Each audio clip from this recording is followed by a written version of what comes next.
All right, let's switch gears here, and members of parliament may have to wait even longer before occupying the multi-billion shilling office complex, as yet another completion and occupation deadline has been missed.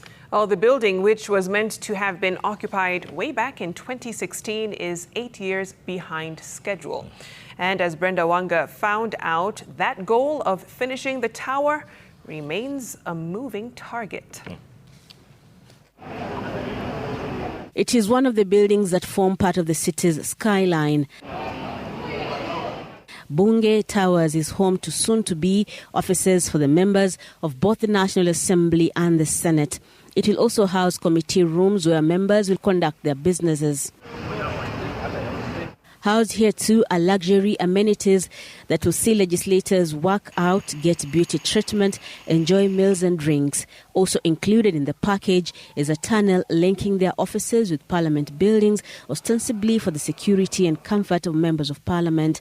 But MPs have to wait even longer to be able to access and use these facilities in the building, touted as a one-stop shop for Parliament's space needs. The building was meant to have been completed within 3.5 years. Nearly 14 years later, this is the state of the building, still under construction.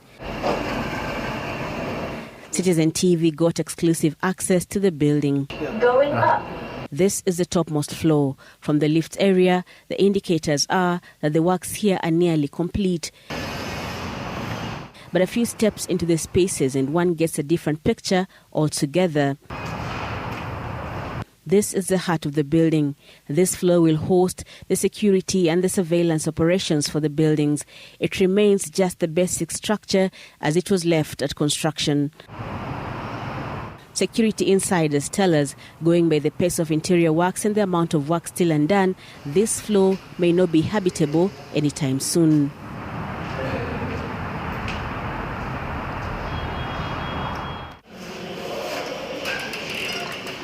The massive kitchen in the office block is almost done, at least with the furnishings. Meals for MPs will be prepared here. Once it is complete, a report on the status of the project and particularly this kitchen indicates that while progress appears to be made, there have been cases of vandalism even during the construction. Captured in the minutes are undertakings to have the hoods vandalized, light fillings replacement to be reinstalled. The Bunge Towers was meant to have been completed in 2016. That deadline came and went. The contract was extended for the first time and the completion date moved to the start of 2018. That deadline came and passed and the tower remained unfinished, prompting yet another extension, this time to August 2020, and almost predictably, this one too passed.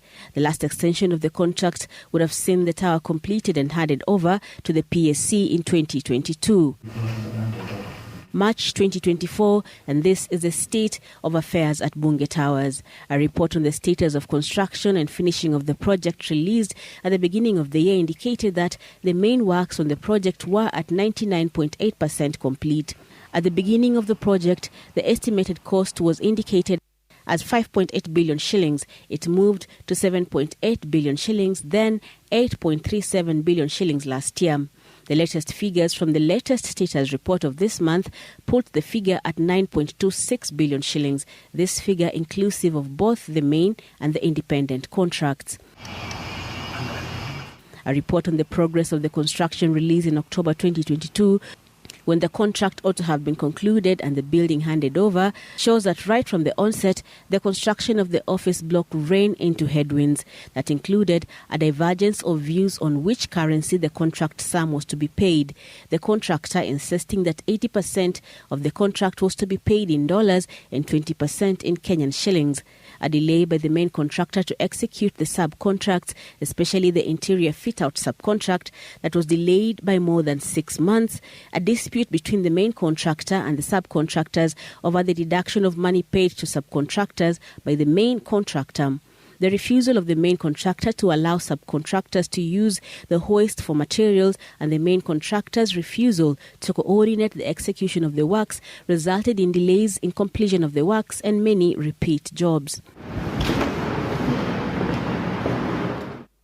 As at October 2022, the report on the progress of the works indicated that a substantial amount of works had not been completed, including cleaning up the completed areas, electrical works in some of the lifts, provision of routes for cables or speakers in the basements, provision of power to fire pumps, water treatment plant in the basement, installation of audio-visual and conference management system and data and voice, installation of equipment in the committee rooms and offices, the installation, testing and commissioning of some of the lifts, among other things.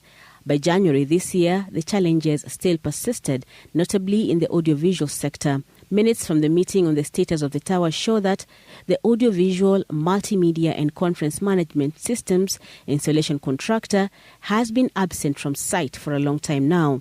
The electrical engineer was tasked to take administrative action against them. The same minutes of January this year indicated that areas like the gym had no pending issues. However, our tour of the facilities found a few exercise bikes placed in an otherwise empty studio.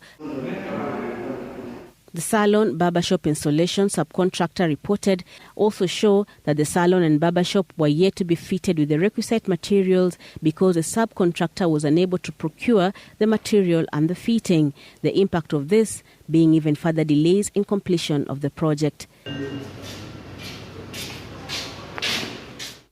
The latest report on the progress of the completion of work released this month shows that sections of the works are yet to be completed, and it remains unclear when some, like the audiovisual installations in the committee rooms, are expected to be completed. The status report of early March also indicates that the signage, the artwork, the testing of the kitchen equipment and the LP, gas installation, plumbing and drainage, electrical installation are amongst the works that were projected to fail to meet the deadline set for the 24th of March. The delays in the construction and completion of the complex continue as the PSC chair, who is also the Speaker of the National Assembly, told MPs late last year that the building would remain a construction site until the contractor officially approved its readiness for use. That day appears to be moving further and further away if the rate of finishing of works is anything to go by. Sources intimated to Citizen that the tower was set to be opened in April this year.